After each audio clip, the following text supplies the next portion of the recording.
se a gente for falar de cargos que estão em ascensão e tudo, esse é um que é difícil você contratar alguém que tenha uma bagagem nisso, porque é muito novo.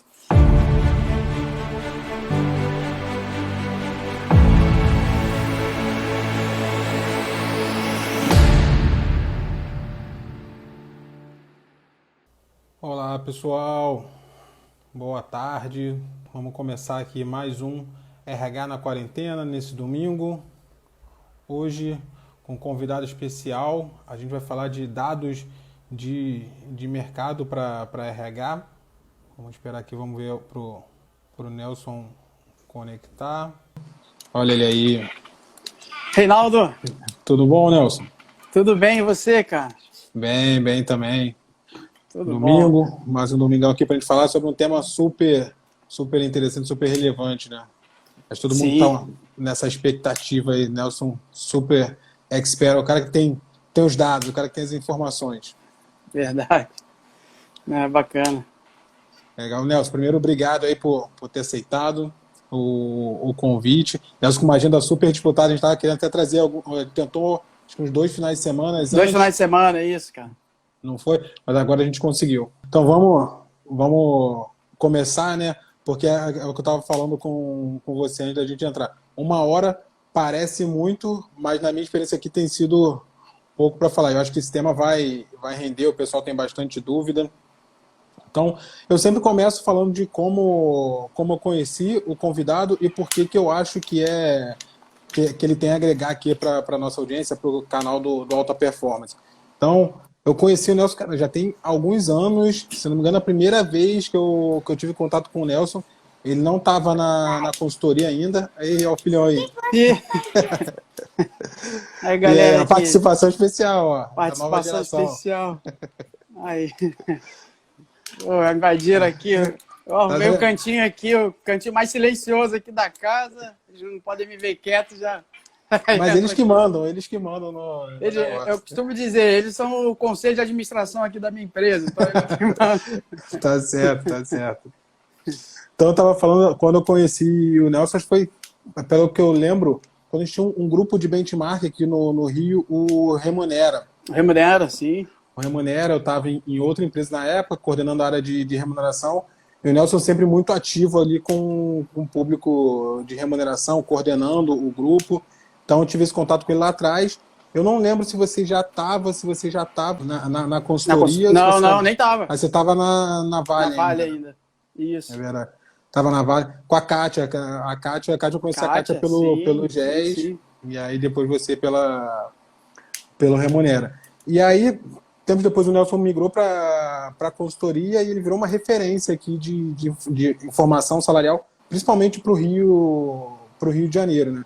E aí, principalmente por isso, que eu acho super interessante trazer o Nelson para a mesa aqui, para a gente discutir um pouco, falar um pouco dos dados de mercado e principalmente falando um pouco mais especificamente de RH, né? Eu acho que é sempre relevante a gente falar sobre isso, ter informações de mercado, só que eu acho que nesse período de tanta incerteza, dessa crise, que tem tantas dúvidas pairando sobre as nossas cabeças, eu acho que se torna ainda mais relevante trazer isso para a mesa para a gente discutir, né? Agora, o que eu faço? Passo a palavra para o Nelson para ele falar. Eu acabei já falando um pouco, né, de como eu conheci o Nelson, mas para ele falar um pouco da trajetória dele, como é que ele chegou virar essa referência aqui de dados de informação para RH e para o mercado de uma forma geral. Então, Nelson, fica com a palavra aí, fica à vontade. Obrigado, Reinaldo. Obrigado mais uma vez. Bom que deu tudo certo. A gente já estava tentando falar há algum tempo. E antes de eu falar um pouco dessa minha trajetória, queria te parabenizar pela iniciativa. Eu acho que essa iniciativa que você vem fazendo, seja agora durante a quarentena, mas seja o trabalho que você vem fazendo sobre disponibilizar informações sobre remuneração, sobre RH de uma forma geral, eu acho que é super importante, principalmente para quem não tem acesso a essas informações de uma forma tão fácil. E você está colocando isso de uma forma tão fácil que tem ajudado bastante gente. E um pedido que eu te faço é continue fazendo, porque você acaba incentivando também muita gente a fazer. Então, quanto mais informações a gente tiver, mais bacana fica, mais acesso a gente tem. Então isso é muito bacana. Com certeza. É legal, muito legal essa iniciativa, parabéns. E segundo, é uma honra estar falando aqui com você. Eu vi algumas lives anteriores, né, com o Elton, com a professora Ieda, né, com o Edgar também no jurídico. Então, é só pessoal super fera, super aí, cada um na sua, super gabaritado. Então, para mim é uma honra que tá também participando. Queria muito já ter participado, agora participando mais ativamente aqui junto com você. Obrigado legal, mais uma vez. E falando um pouco um pouco da minha trajetória de carreira, bom, eu comecei, vou entregar a minha idade, né? Cara, tenho 20 anos de carreira, né? Esse ano fiz 20 anos de carreira, comecei com 20 anos, há 20 anos atrás. Eu ia te ajudar, ia falar que você começou com 10 para te ajudar, mas aí agora... Mas não dá para mentir, né, cara? Não dá, mas faz parte. Acho que a parte boa é a experiência que você ganha nesse meio do caminho, né? Com certeza. Então, comecei trabalhando no Banco Santander, há 20 anos atrás, na parte de agência mesmo. Então, fazia todo parte de atendimento, investimento, análise de crédito e tudo. E depois de 2 anos eu fui para a Infoglobo, aqui no Rio. Então, para quem não me conhece, eu sou do Rio e sempre trabalhei aqui no Rio e fui para a Infoglobo. E aí, Reinaldo, eu fui para a área financeira. Então, comecei trabalhando na área financeira da Infoglobo, na área de controle e gestão. É na área que cuida do orçamento, na área que cuida dos indicadores, é a área que vê toda a análise de receita, despesa, e no mês a mês vai fazendo aquele real versus o orçado. E ali me deu uma visão de business, do negócio mesmo, né? De entender qual é a estratégia do negócio para poder chegar naquele EBITDA, que é o resultado da empresa. Me deu uma visão mais contábil de uma organização, e com isso eu fui querendo mais conhecimentos. Até que eu tive a oportunidade de ir para a Vale, e depois de 4 anos eu fui para a Vale, na área financeira também, na área de gestão de desempenho. Então entrei nessa área ainda. E lá eu tive, aí só que trabalhando nessa área de orçamento, eu também fazia os indicadores dos diretores. Então no final do ano a gente entregava os resultados dos indicadores lá pro RH. Até então não sabia o que era RH, ou pelo menos só ouvia falar, era um cliente interno, e sinceramente nem pensava em trabalhar na área de RH. Eu estava na área financeira, muito bem e tudo mais, mas quando a gente não conhece alguma coisa, a gente tem preconceito, né? É normal você ter preconceito, Sim. O que não é bom, é muito ruim, mas eu tinha esse preconceito. Eu tinha esse preconceito, até que o mais importante é você reconhecer, né, quando você Sim. tem, e correr atrás do conhecimento. E eu fui atrás para saber o que eles faziam, o que eles faziam depois que eu entregava aqueles indicadores, e comecei a entender que aqueles indicadores faziam parte de uma estratégia de remuneração. Então, o atingimento ou não, que era o que eu falava, era algo muito pequeno dentro de uma estratégia maior que a empresa desenhava para aqueles indicadores. Indicadores esses, estratégia de remuneração essa, estava dentro da estratégia de RH, e com isso começava a se encaixar as carreiras dentro da organização, a parte de sucessão em função do seu desempenho, toda a parte de perfil que você almeja em função do seu programa de remuneração. Então, eu fui entendendo e conhecendo, e aí que é o importante de você correr atrás e conhecer das coisas, que a área de remuneração, a área de RH, era muito mais bacana do que a área que eu estava. Eu falo, pô, tô na área errada. Eu estou na área errada e eu quero mudar esse negócio aí. Então, eu tive a oportunidade de internamente migrar para a área de recursos humanos, e na área de recursos humanos, dentro da área de remuneração. Aí começa Legal. A minha história em remuneração. A Vale é uma empresa enorme, muito grande, uma empresa privada do Brasil. Tive a oportunidade de trabalhar em várias frentes dentro da área de remuneração. Pessoas super gabaritadas, tive os melhores professores e colegas ao meu lado, e com isso eu fui aprendendo cada vez mais. Até para encurtar a história, eu comecei a pensar meu próximo passo de carreira. Eu já era, meu último cargo lá foi o gerente global de remuneração, onde eu fazia projetos não só no Brasil, mas no exterior também, em outros países. E pensando no meu próximo passo de carreira, e aí muito em linha que você falou sobre me tornar referência, ou alguma coisa nesse sentido, eu pensei aonde eu poderia ganhar mais conhecimento, onde eu poderia ver outras realidades, e aí veio essa ideia e essa vontade de trabalhar numa consultoria. Foi quando eu conversei com a Mercer naquela oportunidade, e que eles me fizeram a proposta de eu trabalhar na Mercer, que é a empresa que eu estou hoje, a consultoria.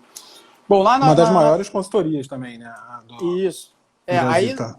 Exato. Então, na hora que... global até, eu pensei do Brasil, na verdade, passo, globalmente, é a maior consultoria de recursos humanos. A Mercer, para quem não conhece, em termos de recursos humanos, é a maior consultoria do mundo em relação a só recursos humanos. E tem algumas frentes de atuação a Mercer. Tem uma área forte de previdência, tem uma área de investimentos e tem a área que eu atuo, que é a parte de career. A parte de carreiras dentro da organização. Eu entrei nessa área como consultor sênior dentro da célula de remuneração de executivos e Pay for Results. E ao longo do tempo, além de fazer projetos dessa natureza, eu fiquei responsável pelo escritório do Rio, da parte de carreiras. Então, fui promovido. Hoje eu sou o líder de career na Mercer Rio. Então, tenho meus clientes aqui no Rio. Não deixo de atender clientes fora, né? Acabo viajando muito pela consultoria. Mas eu trabalho diretamente com os clientes daqui e de algumas regionais, como BH, Nordeste, enfim, acabo pegando isso. E já completei 7 anos na consultoria. E 7 anos vendo salário, participando dos grupos de remuneração, te encontrando aí agora é só virtualmente, né, que a gente pode se encontrar. Agora é só virtualmente. Mas pelo menos uma vez por ano a gente se encontrava, né? Esperamos voltar na apresentação dos dados da TRS. Não vai faltar oportunidade, a gente vai se encontrar bastante ainda, cara. Não, legal, cara, e acho que é bem interessante. Você trouxe uma trajetória diferente. Eu não sabia desse seu background na área financeira, mas é um caminho que eu já vi algumas pessoas fazendo, né? Da área financeira, da área de business, para a área de RH, e quase sempre pela porta de remuneração, porque acho que é uma área que as pessoas conseguem enxergar um pouco mais de afinidade. Quem vem de finanças tem a ver, e você já traz esse background de indicadores que eu acho que super agrega para RH. Acho que é uma coisa que falta a gente dentro de RH falar um pouco mais sobre indicadores, principalmente indicadores de negócio, né? Eu acho que é uma coisa que ajuda muito. Eu acho que foi o grande diferencial. Na minha carreira foi ter esse background de entrar no RH e saber falar de provisão, quando tinha reunião com a contabilidade, e falar dos indicadores, e falar do quanto o câmbio vai afetar os indicadores da organização, e com isso a gestão de desempenho tem que ser dessa maneira ou daquela maneira. Então isso fez muita diferença. Eu acho que ajuda bastante. Pensando no profissional de RH, eu fiz o caminho, na verdade, eu não cheguei a ser o inverso, porque eu não fui para a área financeira, mas eu fui aprendendo na prática justamente porque a gente acaba interagindo muito com a área de finanças. Então você tem que ser bem ou mal, você vai aprendendo por osmose ali. Obviamente é importante você estudar em paralelo para você entender a teoria também. Sim. Mas você vai aprendendo a falar de provisão, de resultado, de P&L. Quando você vê, você está falando já. É isso aí. E tem que ser curioso, né? Cara, se a gente não for curioso para poder buscar essas informações, você não tem crescimento, você não tem aí aonde você se alavancar na carreira. Falando em curioso, eu vi aqui o Elton entrou agora, que ele falou, trouxe um comentário super relevante na live com ele. Ele falou, cara, o profissional do futuro, que já é agora, ele tem que ser fuçador, tem que ser curioso. Não adianta nada o cara estudar um monte de coisa, se ele não for curioso e fuçando ali no dia a dia, acho que cada vez mais importante. Perfeito. Então, agora que a gente já fez esse programa, acho que todo mundo já conheceu um pouco do Nelson, porque a gente pode começar a entrar no assunto, de fato, que está todo mundo curioso para saber. E até o que eu vou pedir para o pessoal, é que a gente vai entrar agora no assunto, para o pessoal não entrar na metade, e o Instagram está com algumas questões, não está salvando às vezes nas 24 horas, compartilha, pessoal, clica nesse aviãozinho aqui, compartilha com o pessoal de RH, para o pessoal entrar já na live e pegar o assunto do começo. Porque talvez se ele entrar na metade do caminho, pode não fazer sentido. Então, se cada um clicar ali e compartilhar com o pessoal de RH, acho que vai ajudar a estar todo mundo na mesma página, todo mundo com mais informação. Eu te pergunto até conhecer um pouco da sua visão, com esse background, com esses 7 anos que você já está na Mercer, observando a dinâmica de mercado, 7 anos pela perspectiva de consultoria, e antes já observava como cliente, obviamente. O que você tem observado da dinâmica geral de salário nesses últimos anos, antes da crise, né? Antes da última crise, na verdade, né? Porque a gente está falando da crise. A gente fala da crise. Qual A delas? gente fala da crise como se só tivesse essa, né? Como se não tivesse tido o subprime em 2009, não tivesse tido a crise do impeachment em 2016. A gente fala como se... São várias, né? Como se só tivesse essa, fosse a primeira crise que a gente enfrentou. Mas você pode trazer um panorama dos últimos anos aí, como é que tem se comportado essa questão salarial. Não, perfeito. E essa é uma dúvida bem recorrente, viu, Reinaldo? A gente que trabalha com isso há algum tempo, e eu tenho essa visão do outro lado da mesa, como empresa e agora como consultoria, é um tema que faz parte da estratégia de recursos humanos.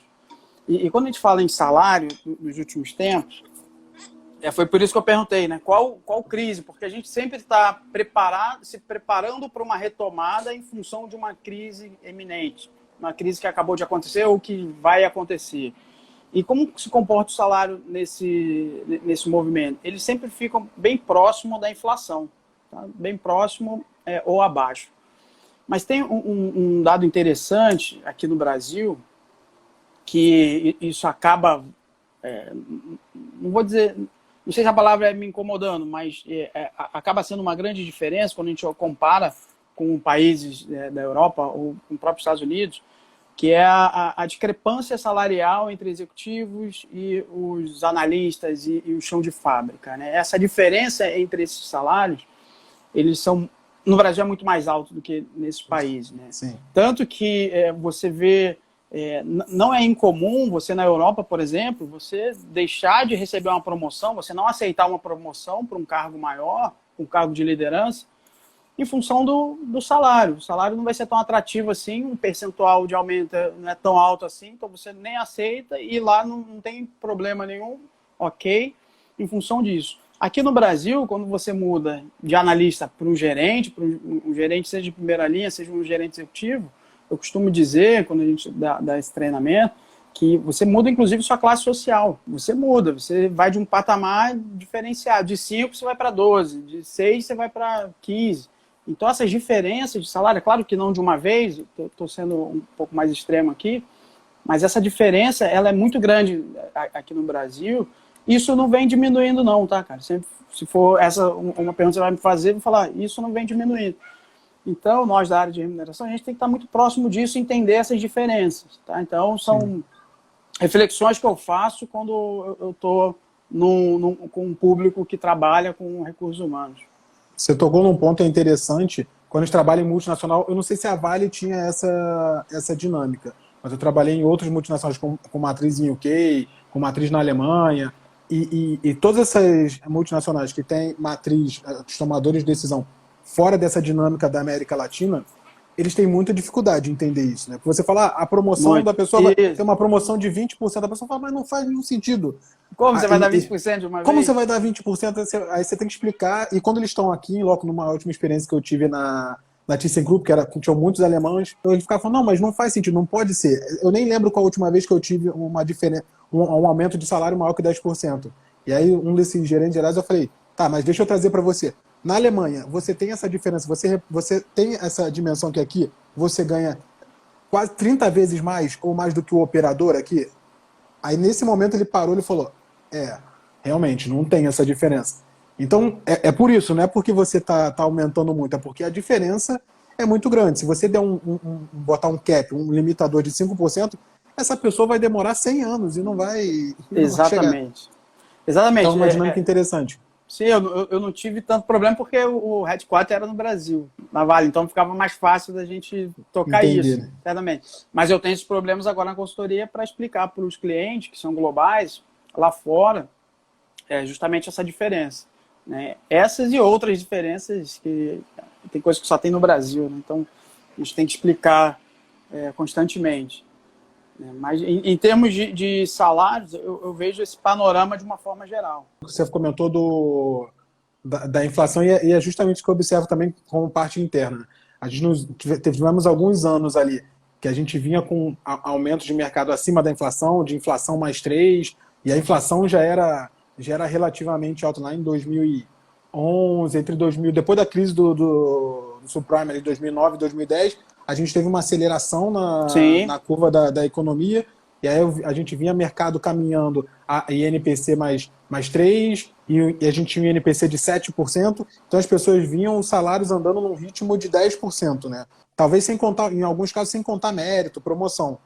E aí, quando a gente foi reduzindo a inflação, mesmo com os ganhos reais, as pessoas já sentiam, porque essa discussão de inflação é muito técnica, né? Não é para todo mundo. As pessoas, mas eu ganhava, como é que eu ganhei aumento de 10% no ano passado e agora esse aumento tá de 6%? A inflação caiu, cara. E agora ainda mais, né? Porque agora a gente está com uma inflação na casa de 3%, teve um período do ano passado, chegou a 2,5%, e como você falou, como a gente está entrando num período de crise, muito provavelmente a gente não vai ter, eu pelo menos imagino, que a gente não vai ter ganho real. Acho que não é muito a expectativa que eu vejo geral no mercado. Não mesmo. Já falando um pouco aí de futuro, não é perspectiva de ganho real. E às vezes até essa reposição da inflação pode ser que demore um pouco mais. Mas talvez, sempre para ver o futuro, que ninguém sabe qual a profundidade da crise. Está todo mundo, acho que um pouco esperando. Mas talvez antes da gente passar para a perspectiva de futuro, não sei se você tem dados, Nelson, ok, isso era como o mercado geral se comportou, né? A gente teve um período ali de mais estabilidade, um pouco mais um deflator ali em 2010, depois a curva acelerou, a gente teve depois uma nova crise ali por volta de 2016 com a estabilidade política e a gente vinha retomando novamente. Você observa a mesma dinâmica para o mercado de RH ou o mercado de RH se comporta de uma forma diferente do mercado geral de salários? Cara, o mercado de RH, costumo dizer que está surfando uma onda boa. Eu não vejo cair, por exemplo, salários como caem em outros determinadas áreas, e até para comparar coisas mais próximas com áreas de suporte, né, como financeiro, TI, próprio jurídico. O RH ele vem surfando uma onda boa desde que as empresas começaram a falar sobre o RH estratégico. Então, quando você começou a transformar um departamento pessoal em um RH estratégico, essa virada de chave, antes o RH era um salário mais baixo dentro dessas áreas de suporte, era o mais baixo. Quando você começou a virar essa chave, e aí aconteceram essas coisas de pessoas do financeiro irem para o RH, pessoas de outras unidades irem para o RH tendo um conhecimento de multitarefas e tudo mais, e mais voltado para o estratégico, o RH passou a fazer parte do C-Level da companhia, o head de RH. E com isso, você tem todo abaixo desse head uma equipe pesada também. E isso vão trazer responsabilidades altas e salários compatíveis. Então, isso vai trazer uma remuneração compatível com essa responsabilidade. Então, a partir do momento que as empresas tomam essa medida estratégica, colocar o RH na ponta e tudo mais, isso vem acompanhado. Isso não é novo, não, né? Isso aí não aconteceu agora, de 3 anos para cá e tal. Isso é antigo. Isso aí faz o quê? 10, 15 anos para cá, isso vem mudando muito. Hoje, eu ainda vejo empresas que têm só DP e estão querendo se estruturar. Mas as grandes empresas já fizeram isso há muito tempo. E quando fizeram isso lá atrás, isso só vem valorizando o RH de uma forma geral. Por isso que eu digo que o RH surfou e surfa uma onda diferente. E aí eu vou fazer uma confissão aqui para você. Um dos motivos que eu decidi criar o canal do Alta Performance foi um pouco do que você estava falando. Eu vejo muita discrepância entre o RH de uma empresa grande, uma empresa mais estruturada, e uma empresa que não está tão bem estruturada, principalmente aqui no Brasil. Eu tenho muitos amigos, obviamente, de RH, pessoas que estudaram comigo, seja na pós, seja na graduação, que tomaram o caminho de ir para uma empresa com uma operação menor. Uhum. E eles têm muita dificuldade. Vários deles começam a me perguntar, poxa, mas como é que eu faço para implementar o RH? E aí eu sinto um pouco que o calcanhar de Aquiles é a área de remuneração. Sim. Não sei exatamente por quê, talvez por uma resistência, dificuldade, mas eu sinto que na área de treinamento, recrutamento e seleção, eles conseguem bem, mas quando tem que fazer uma implementação de um programa de remuneração variável, um plano de cargos e salários, cara, eu sinto que muitos deles falam assim, cara, não sei nem por onde começar. E como eu já passei por algumas empresas e vi o impacto que isso pode ter no negócio, na empresa e nas pessoas, nos colaboradores também, as pessoas começarem a entender o que é a área de remuneração, por que o salário dela é definido dessa forma. Cara, acho que uma das formas é distribuir conhecimento para as pessoas que estão nessa área e eventualmente não tem contato, porque é difícil.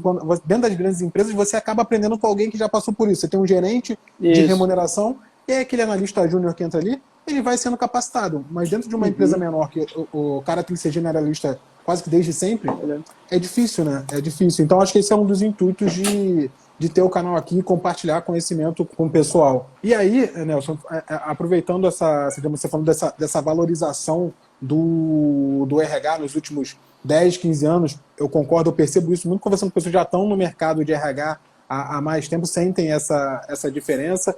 Como você falou, outras áreas olhando para o RH de uma forma diferente, pessoas que estão na universidade olhando para o RH, tendo vontade de trabalhar com o RH. Dentro da área de RH, como é que funciona essa dinâmica em relação a salário? Eu confesso que eu tenho a impressão, até pelo que aconteceu na minha carreira, que a área de remuneração é uma área que acaba sendo mais valorizada. Mas, na minha opinião, não vale de nada. O que diz é mais os dados de mercado. Há um tempo atrás, alguns anos atrás, eu já fiz um trabalho olhando para isso. Mas, cara, já tem pelo menos acho que uns 7 anos que eu não olho para dados, mergulho nos dados dentro de RH para entender quais são as funções que estão mais valorizadas, ou se está tudo mais ou menos homogêneo, não sei dizer. E aí você que é o dono dos dados, o que você diz para a gente? A gente tem a pesquisa, né, lá na Mercer, a gente faz uma pesquisa com a última pesquisa nossa, que é a TRS, é Total Remuneration Survey. A gente faz há mais de 20 anos aqui no Brasil. Contou com 680 empresas. Então, a gente uma pesquisa tem super completa, né? Muito dado. Muito dado. Super robusto. E aí a gente fala sobre N funções, e não analisa só salário, né? É o pacote de remuneração como um todo.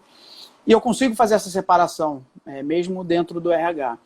E aí, falando dos subsistemas de recursos humanos, a gente sabe que tem diferenças entre esses subsistemas. Então, você comentou aí sobre... então, tem a parte de remuneração e benefícios, que normalmente é onde tem os salários mais altos. Mas, quando a gente vê na estratégia da remuneração, e a gente que trabalha com bastante empresas, a gente vê que o cargo, as empresas trabalham com cargo amplo. Então, como um analista de RH, por exemplo, você tem vários subsistemas ali dentro, no mesmo cargo. Tanto treinamento e desenvolvimento, recrutamento e seleção, remuneração e benefícios. Você tem todo mundo no mesmo cargo, na mesma faixa salarial. Mas quando a gente olha o dado de fato, a gente vê que tem diferença entre essas funções. No primeiro bloco, normalmente, remuneração e benefícios, muito próximo com treinamento e desenvolvimento. São bem próximos. Pelo menos, isso aí eu já falando dessa última pesquisa que a gente fez. E depois é que vem a parte de recrutamento e seleção. Recrutamento e seleção, abaixo. E mais abaixo ainda, a parte de administração de pessoal. A parte de administração pessoal... E aí, dependendo, né, da empresa, ela pode estar num serviço compartilhado ou no próprio RH, onde a gente vê que tem os menores salários dentro da área de RH. E já falando um pouco desse histórico, antes, se era uma das únicas funções dentro do RH, hoje não deixa de ser uma posição super importante dentro da área.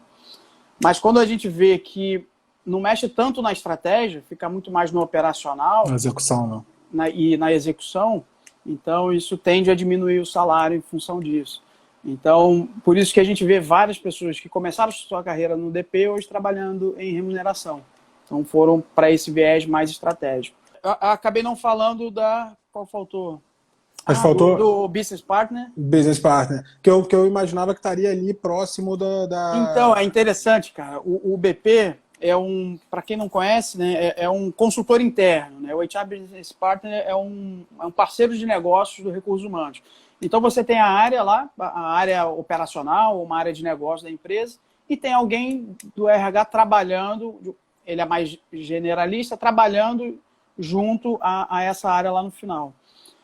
O interessante na pesquisa... É o mensageiro, salarial, às vezes, né? Que leva a notícia boa, leva as notícias ruins, né? O pessoal de remuneração faz um plano lá, mirabolante e tal, e aí quem vai dar a notícia é o HR Business Partner. E aí que tá. Isso reflete muito na pesquisa salarial, Reinaldo, porque é o cargo que tem o maior spread, a maior diferença de salário. A gente vê salário, por exemplo, mais baixo do que todos esses que eu falei, como mais alto. Então, na média, ele fica bem na média. Porque algumas empresas, apesar de utilizarem o nome de HR Business Partner, às vezes ele é um mero mensageiro, foi o que você falou. Às vezes essa pessoa, esse cargo, ele é um tirador de pedidos. Ele está lá na ponta e não tem uma atuação estratégica na ponta, mas ele tem o cargo de HR Business Partner. Então, isso acaba trazendo para a nossa pesquisa esses valores também. Mas, ao mesmo tempo, a gente tem HRBP que são extremamente estratégicos, que, inclusive, participam das reuniões mensais, semanais do negócio, para poder definir sobre quantitativos de headcount, se vai subir, se vai diminuir, perfil adequado, e todas essas histórias que a gente já conhece no RH, que não tem nada a ver com tirador de pedido. Então, é um cargo que a gente tem essas duas diferenças. Tem uma dispersão grande, né? E tem essa dispersão, cara. Porque uma coisa que eu costumo dizer e que eu procuro passar aqui no canal, as pessoas falam muito de crescimento de carreira e acho que uma coisa que eu ficaria feliz se todo mundo tivesse claro que o seu crescimento profissional nada mais é do que consequência do resultado que você está gerando para a companhia. Isso. Então, se você se você gerar valor, se você gerar resultado, o seu crescimento profissional vai vir, seja na empresa que você está, seja em alguma empresa do mercado. Porque se a empresa que é muito comum também eu vejo as pessoas falando, não, mas na minha empresa quem cresce é quem agrada o chefe. Na empresa quem cresce é quem faz a vontade. Pode até ser, vamos assumir que seja. Mas assim, se você gerar resultado, em algum momento, em algum lugar, isso vai ser reconhecido. Então, corra atrás disso. E é verdade, quando você fala isso do HRBP, eu sinto que é uma função que ainda precisa tomar forma de uma forma mais homogênea no mercado brasileiro. Porque tem algumas empresas que já vem o BP, já tem esse sistema mais maduro, que ele desempenha um papel super estratégico junto ao negócio, e tem algumas empresas que ele é ainda, o termo talvez não seja o melhor, mas eu vejo muita gente falando, é o BP que é babado do gestor, ele está ali basicamente para fazer as vontades e tirar pedido. E aí a consequência disso é que ele não vai ter uma valorização e isso vai refletir no salário. Mas muito interessante essa visão que você trouxe, Nelson, da dispersão do business partner. Bem interessante mesmo. Sim. E a gente não pode esquecer também E aí, além, eu estava pensando aqui nos outros subsistemas, agora a gente tem um que é muito forte, que aí está mais ligado a indicadores também, que é o People Analytics.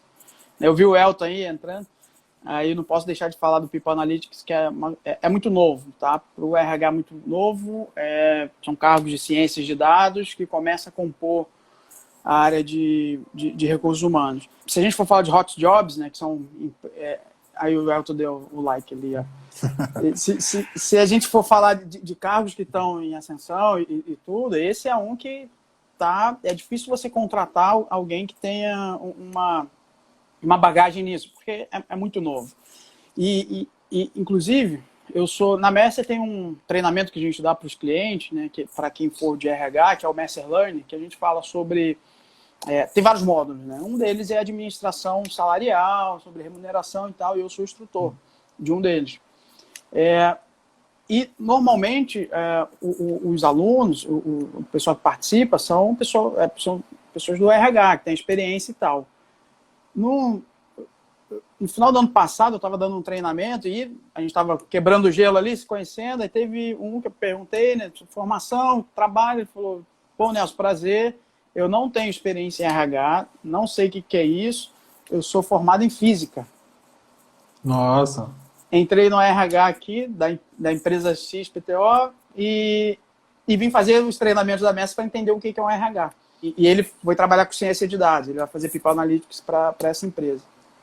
Então, esse é um exemplo de que foi ao contrário, né? Pegou alguém que não conhecia de RH, mas conhece muito sobre dados, informação, tem cabeça voltada mais para a parte numérica objetiva, e com isso ele foi trabalhar em cima desse conhecimento técnico em RH para poder aplicar esse conhecimento na prática ali e ajudar o RH a tomar decisões estratégicas. Eu sinto que é um pouco disso mesmo, né? Eu acho que a gente está entrando numa área de muita multidisciplinaridade, né? E acho que o caminho é esse. E até porque a impressão que eu tenho aí, você que tem as informações na mão, pode dizer mais, ou então o Elton, que está aí também na live, comentar. Participação especial aí. Vai lá. Mas eu tenho a impressão que essa demanda de dados, esse olhar para dados, ele talvez esteja um pouco mais maduro em outras áreas, mas ele vem crescendo na empresa de uma forma geral. A área de marketing total tem procurado trabalhar mais com marketing, vendas, parte a própria parte de operação também, né, de ter mais dados para fazer planejamento de distribuição, logística. Sim. Então acho que é algo relativamente novo para a empresa como um todo e para o RH ainda mais. Então o movimento que eu vejo é trazer pessoas de outras áreas para o RH para agregar nesse tipo de conhecimento também, de dados. E aí, olhando para essa parte de dados, a gente consegue posicionar se ele está dentro ali na média, mais para cima, mais para baixo, dentro do range de salários do RH, ou a gente não tem dados suficiente ainda? De dados, ele vai ter com a mesma senioridade do que você estiver comparando, ele vai ter um aumento maior. Quando a gente fez essa pesquisa, o primeiro cluster ficou ciência de dados, com 5%. E o RH, aí as demais funções, veio em segundo. Cluster junto com vendas e engenharia, algo mais técnico assim. Então, esse ciência de dados é um hot job do mercado, com certeza. Interessante, interessante. Tudo que a gente falou, acho que é bom esclarecer, né? Os dados que a gente tem, eu imagino, me corrija se eu estiver falando errado, Nelson, mas são com base no pré-coronavírus, né? Pré essa crise que a gente está passando. A gente não teve tempo de capturar dados e talvez até se a gente capturar dados agora, tirar uma foto do mercado, talvez ainda não reflita o impacto dessa crise. Mas enquanto você estava falando, eu estava lembrando de uma fala da Karen, que é também uma parceira de consultoria, mas ela trabalha na parte de recrutamento e seleção para RH. E ela falando da percepção que ela tem, que durante as crises tem algumas áreas dentro do RH que são mais afetadas e outras menos afetadas, né? O que ela trouxe até de percepção de quem está na ponta contratando ali o tempo inteiro é que a primeira área que sente dentro do RH é a área de treinamento e desenvolvimento. E para mim fez muito sentido porque você vê que a área, pelo menos trabalhando internamente na empresa, eu vejo que geralmente a área onde você corta primeiro. Falar, ok, no momento de crise tem que fazer uma contingência de um racionamento de gastos.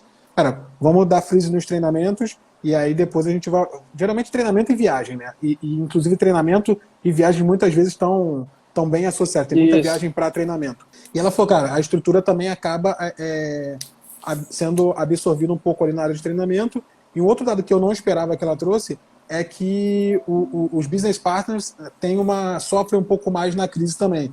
E aí a explicação que ela deu que também fez sentido para mim é que, como ele está na ponta, se você tem uma retração da estrutura, geralmente você tem uma divisão ali de um HRBP para cada 20 colaboradores. Então, se você reduz o número de colaboradores, você acaba também reduzindo o número de BP nas pontas. A gente percebe alguma correlação desse movimento, dessa percepção de mercado quando a gente olha para salário? Por exemplo, na crise, a área de treinamento sofre mais, ou a área de recrutamento e seleção sofre mais. Na sua experiência, você observa algum movimento nesse sentido ou não? O maior impacto que eu vejo é assim na área de... você falou que a área de desenvolvimento, sem dúvida, tem uma crise, você corta o orçamento e tal, mas em termos de salário, na parte de recrutamento. Vem inclusive primeiro, né? Então, normalmente as empresas que foram mais afetadas, que foram mais afetadas com a crise, ela deixa de contratar e com isso você tem um impacto maior com essa falta de contratação. Então esse profissional ele acaba sendo prejudicado, ele acaba saindo, depois a empresa, quando vier a retomar, faz essa reposição. Então tem esse impacto direto. Mas você falou também um ponto sobre o desenvolvimento. Se a gente pudesse levar algum aprendizado, né, das crises que a gente já passou, eu acho que, principalmente essa área de desenvolvimento, vai ser uma das áreas mais importantes para frente. Então, fazer uma mexida agora é meio complicado, porque apesar de a gente estar numa crise financeira, existe todo um momento de disruptura de negócios na qual a gente tem que mudar a nossa requalificação lá para frente. E quem cuida dessa área é a área de desenvolvimento. Então, ao mesmo tempo que a gente está numa crise, a gente tem que pensar no business, tem que pensar nessa troca. E quem que vai tocar isso? É justamente essa pessoa. Que nesse momento... falar da discussão de novas competências, né? New capabilities, que a gente... Isso, TRH adora americanizar as palavras, mas reskills. novas, reskilling, exatamente. O pessoal fala na consultoria que a gente fala muito inglês, né? Pô, se fala muito inglês e tal, é para cobrar mais caro? Não, pô, não é para cobrar mais caro. É porque a gente pega muita coisa de fora, então acaba não traduzindo, né? Não, é verdade. E algumas coisas são até difíceis de traduzir, né? Reskilling, por exemplo, como é que você traduz reskilling? É meio difícil. Às vezes a tradução sai pior do que o original, é mais difícil. Mas é bem interessante isso, acho que a sua perspectiva de olhar para a área de novas competências, a área que cuida de conhecimento dentro das empresas nesse momento. Momento é importante. Porque a gente não pode pensar só na crise financeira, né? Tem que pensar na mudança tecnológica, a quarta revolução industrial como um todo. Então essa é a preocupação que eu sempre coloco. Eu concordo com você que as empresas têm que ter um olhar para isso, para botar um pouco de estratégia ali, mas ao mesmo tempo eu vejo que cada vez as empresas menos, aí é um pouco da opinião pessoal do Reinaldo, as empresas cada vez menos capazes de cuidar dessa parte do conhecimento, que é uma coisa tão dinâmica, você vê tanta coisa, o conhecimento se renovando tão rápido, que eu acho que as empresas hoje, com a estrutura que elas têm, elas não conseguem acompanhar. Eu, como profissional, e aí, olhando para a minha carreira, o que eu procuro fazer é eu cuidar do meu conhecimento, eu buscar o meu reskilling. Porque se eu... Não depender da empresa. Não depender da empresa, porque, se eu for depender da empresa, a empresa ela precisa otimizar, ela precisa fazer uma melhor alocação de recursos. E o que eu vejo na prática é que, em momentos de crise, ela acaba priorizando outros recursos ao invés do treinamento. A gente concorde com isso ou não. E é difícil ela não conhece os meus objetivos de carreira e muitas vezes, e principalmente os treinamentos, as capacitações mais impactantes, mais relevantes, passam por um fluxo de desenho, de aprovação muito amplo. Vem lá de fora, como você falou, como os nomes são importados, os programas de desenvolvimento também. E até chegar aqui, às vezes demora muito. É mais fácil... Já mudou a demanda.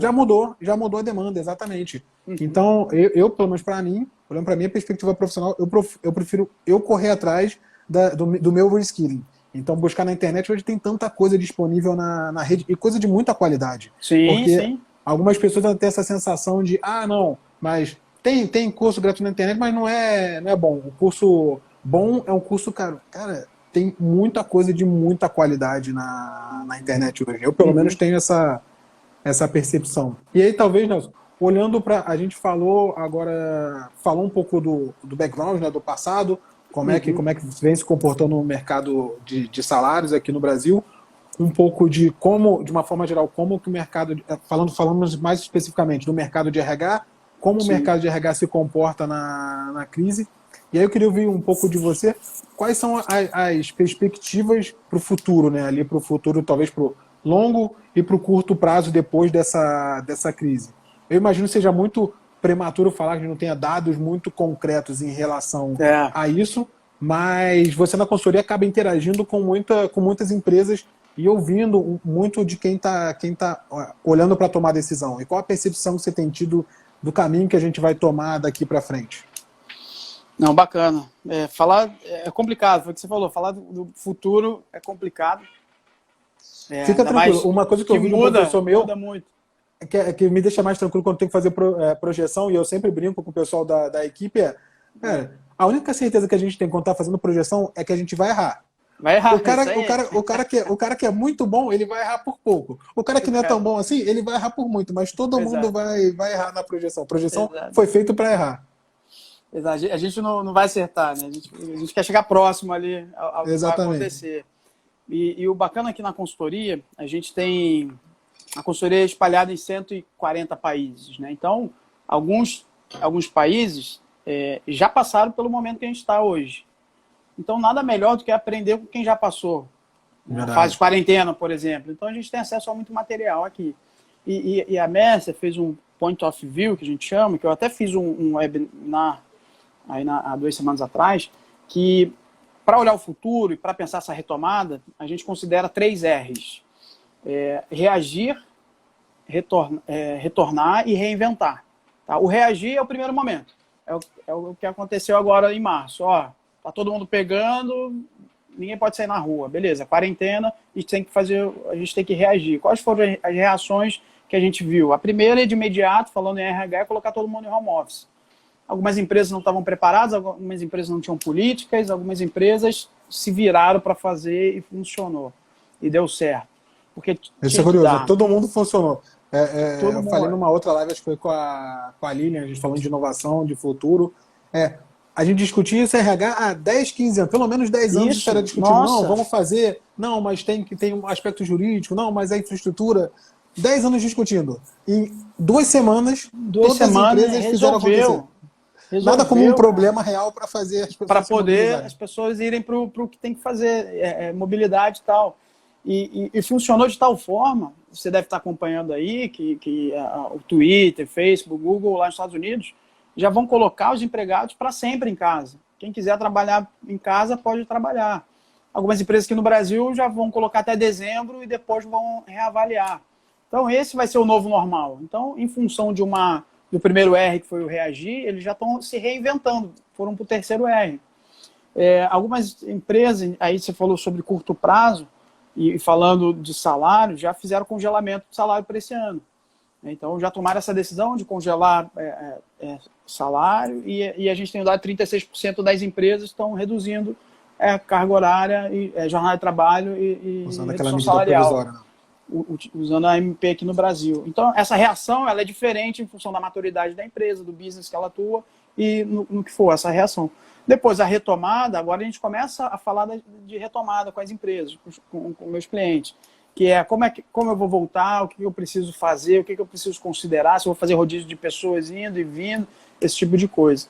Mas o mais importante é o reinventar, que é o terceiro e último R, que é já pensar na frente, e é onde a gente aprende muito com o pessoal lá de fora que já passou por isso. Esse reinventar tem 3 pontos que eu queria falar. A primeira, e tem impacto direto para a gente de recursos humanos. A primeira é a forma de trabalho, contrato de trabalho. Como é que eu vou contratar?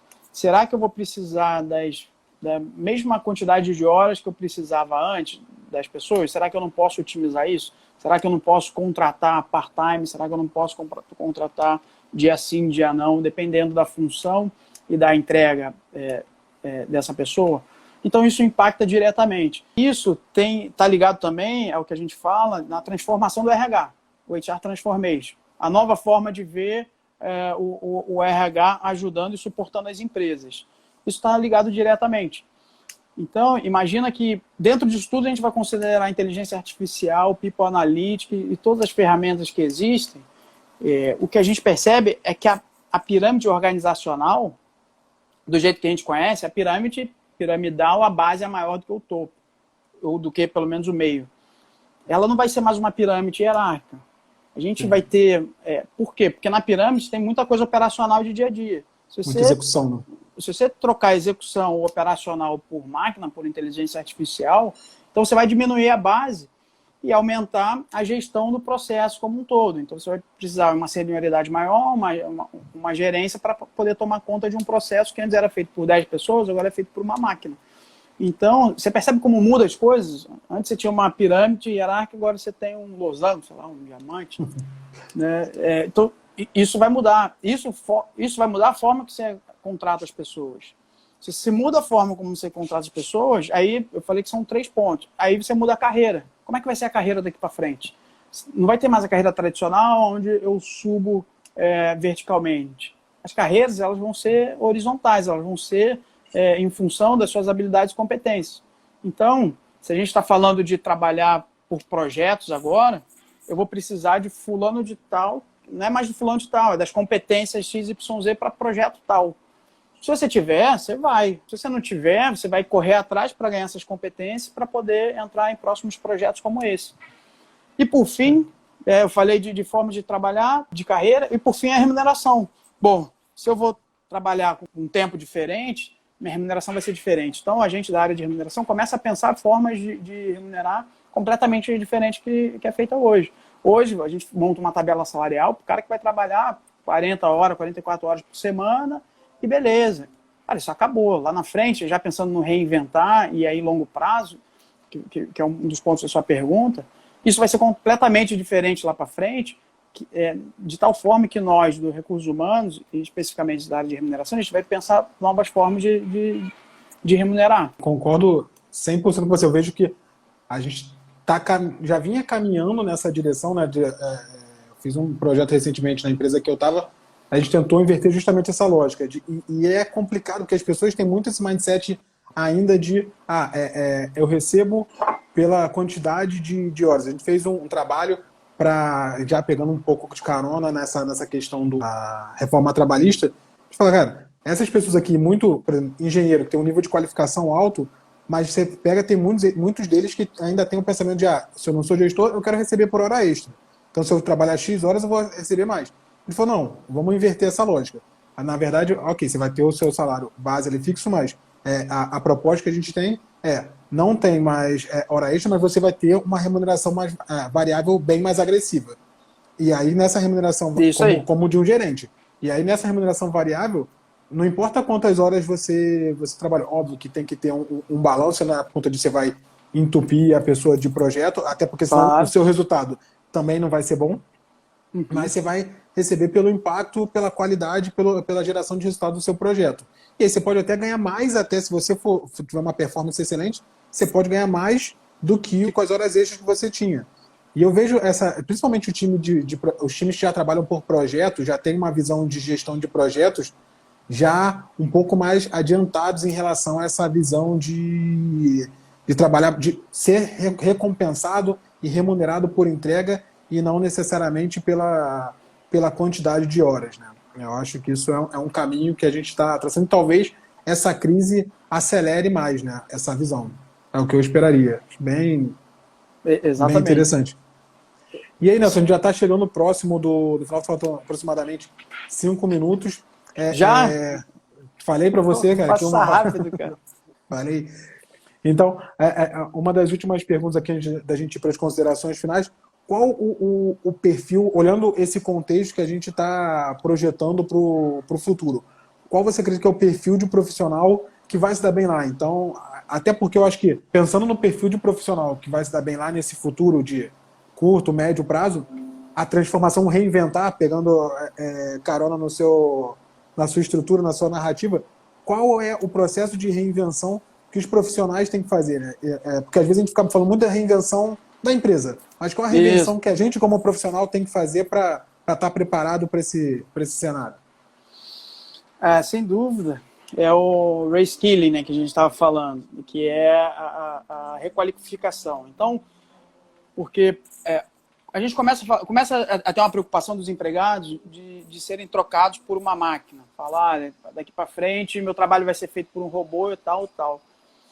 Não é isso. Tem muita coisa que precisa do humano fazendo ali, do ser humano fazendo as análises e tendo essa percepção. E essa requalificação é tão importante porque tem determinadas áreas que hoje as empresas já não conseguem cobrir, já não conseguem contratar por falta de opção no mercado. Ou porque está muito caro, ou porque não tem gente preparada para fazer. Então, por que as pessoas não começam a entender quais são essas necessidades do mercado e começam a se requalificar? Isso é uma mudança de mindset total. Porque a partir do momento que eu vejo que tem uma possibilidade, eu falo, eu faria então essa requalificação. Então, quando aí a Mercer tem uma pesquisa que é do Global Talent Trends, que é global, né? A gente fala, as pessoas estão querendo se requalificar. Beleza, mas o quanto está dispostas a isso? E aí a gente vai ver que, percentualmente, elas não querem que seja algum treinamento fora do horário de trabalho, que seja antes ou depois, elas não querem perder o final de semana, elas não querem estudar, elas não querem trabalhar numa área diferente se não for para ganhar mais.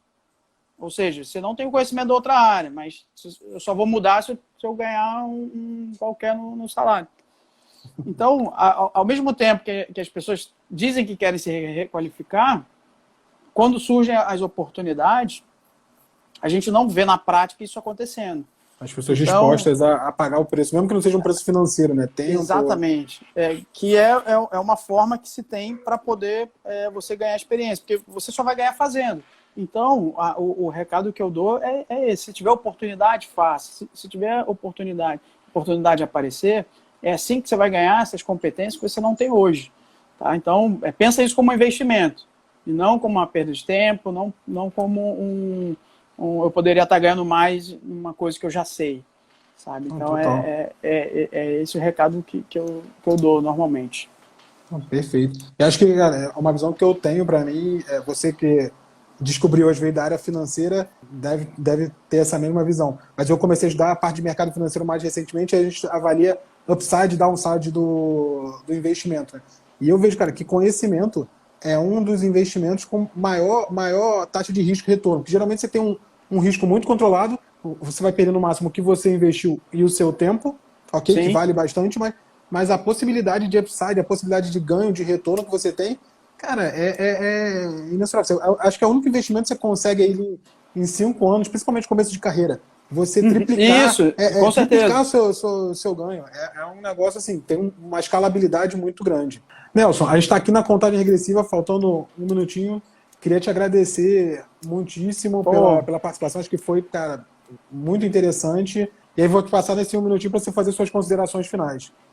Eu queria agradecer mais uma vez, Reinaldo, parabenizar, continue com isso é muito bacana. Para quem quiser, claro, seja na quarentena ou seja fora dessa, sempre que puder, conte comigo. Acho que, falando um pouco do que tudo que a gente falou, é importante o profissional pensar e se reinventar, e a gente tem que saber, né, que a habilidade do futuro, que vai ser cada vez mais vista no profissional, é a inovação. Inovação não é uma área, não é uma função, né? É um mindset que a gente tem que ter para sempre se reinventar. Né? Então, se os profissionais, seja do RH, seja fora do RH, estiverem atentos a isso só tende a melhorar a sua carreira. Então, é isso, ó. 5 segundos para fechar. Mais uma vez, obrigado. Obrigado, pessoal, pela participação. Obrigado, cara. Conte comigo aí, sempre